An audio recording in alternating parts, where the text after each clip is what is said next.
না, রাজনীতি আর করবো না, রাজনীতি আর করবো না। কি সন্ন্যাস নিলেন? রাজনীতি থেকে বিশ্রাম নিলাম। দল যদি কাজ করতে হলো তবে দল কাজ করতে বললেও করতে হবে নাকি? আমি কার ঠিকা চাকর নাকি? আমাদের অরিজিনাল লড়াই বিজেপি, সিপিএম, কংগ্রেসের সাথে। দল মনে করেছে যে আমার চাইতেও দেবাংশু ভালো হবে, কারণ এরা যুবক, এরা অনেক বেশি ফাইটার।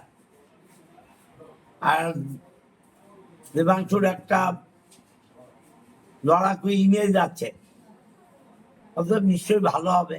দল মনে করেছে এখানে বিজেপিকে হারাতে গেলে আমাদের চাইতেও দেবাংশু জোরদার শক্তিশালী প্রার্থী হবে, তাই ওকে দিয়েছে।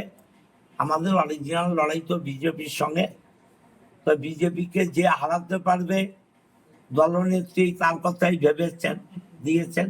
ওকে সবাই আমরা করব। আপনার সাথে কথা হয়েছে? না, আমার সাথে কিছু কথা হয়নি।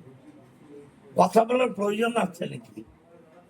যেখানে দিদিমণি অভিষেক সিদ্ধান্ত নিচ্ছে, এরা দলের সর্বময় কর্তা, আমরা তো চুনোপুটির লোক, আমাদের সাথে কেন কথা বলবে বলুন? কোনো জায়গায় মনে হয়েছে যে আপনার খামতি ছিল এই বিধানসভায়? নিশ্চয়ই খামতি আছে, খামতি না থাকলে আমাকে দেবে না কেন? আমি যেটা মনে করছি খামতি নেই, ওরা মনে করছে খামতি আছে। নিশ্চয়ই খামতি আছে, না হলে 3 বার দিল, এবার দিল না কেন? আচ্ছা, অসুবিধা নিশ্চয়ই কোথাও ছিল।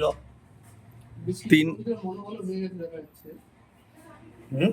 অনেক কর্মী আপনার কাছে এসছে, কেউ কাঁদছে, কেউ দুঃখ করছে, কেউ এরা বলছে এটা আবেগ, আস্তে আস্তে ঠিক হয়ে যাবে। শুধু 3বারের বিধায়ক নয়, প্রথম থেকে মমতা ব্যানার্জির ছায়া সঙ্গী, কোনো জায়গায় কি মনের কোনো একটু কষ্ট হচ্ছে? না না, আমার কোনো কষ্ট নেই। এত মানুষের মধ্যে 3 বার আমাকে টিকিট দিয়েছে, এই না বাবার কি, আমার কতটুকু আমার ক্ষমতা আর কতটুকু আমার যোগ্যতা।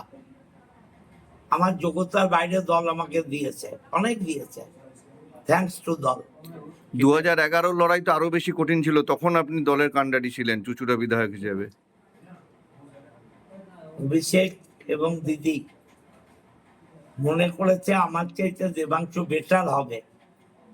ওকে, থ্যাঙ্কস, ধন্যবাদ জানালাম দলকে। লড়াই তো হবে বিজেপির সাথে। কোথাও কি আবেগপ্রবণ হয়ে পড়ছেন? না না, কোনো আবেগের প্রশ্নই নেই, কোনো আবেগের প্রশ্ন নেই। ছেলেরা এসছে, মেয়েরা এসছে, কান্নাকাটি করছে, স্বাভাবিক। আমি তো বড়, আমার সেটা কষ্ট হচ্ছে, দিস না, এর বেশি কিছু নয়। এতদিন ধরে মানুষের সঙ্গে ঘুরেছেন, মানুষের কাছে গেছেন, সেই সময়টা কিভাবে পূরণ করবেন? বই আছে, ক্লাব আছে, এই তো আমার সুইমিং ক্লাবের প্রেসিডেন্ট বাড়িতে এসে বসে আছে। ক্লাব করব, মাঠ করব, বই পড়বো, সময় কাটাবো। আর নিশ্চয়ই একদম তো বেকার হয়ে যাব না, যদি মনে করি আবার ফুটে নামবো, প্র্যাকটিস করব। লয়ার ডিগ্রিটা আছে, বার কাউন্সিলের সার্টিফিকেট আছে, কোর্টে নেমে যাব। রাজনীতি কিভাবে সন্ন্যাস নিচ্ছেন না? না, রাজনীতি আর করবো না, রাজনীতি আর করবো না। কি সন্ন্যাস নিলেন? রাজনীতি থেকে বিশ্রাম নিলাম। দল যদি কাজ করতে হলো তবে দল কাজ করতে বললেও করতে হবে নাকি? আমি কার ঠিকা চাকর নাকি? এই যে আপনি যে 24 দেবাংশ হয়ে প্রচারে বেরোবেন? দেবাংশ এলে ভাববো। আমাদের হুগলির সাংসদ বহিরাগত, দেবাংশুও বহিরাগত, আমাদের জেলার কেউ নয়, আপনি জেলার ছিলেন, আপনাকে আচ্ছা, এটা তো দল, আমি তো দলের লোক, আমি তো নির্দল নই। আমার দলের সর্বময় কর্ত্রী মমতা ব্যানার্জি আর সর্বময় নেতা অভিষেক ব্যানার্জি।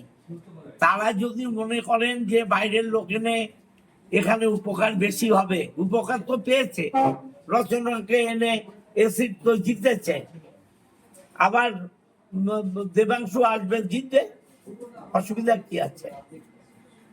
যেখানে কল্যাণ বন্দ্যোপাধ্যায় সাংসদের ছেলেকে দেওয়া হয়েছে উত্তরপাড়ায়, আপনি দেখুন, আমি এসব নিয়ে দল যা ভালো মনে করেছে করেছে। আমি এখনো পর্যন্ত দল করছি, অতএব দল যেটা সিদ্ধান্ত নেবে সেটাই আমার সিদ্ধান্ত।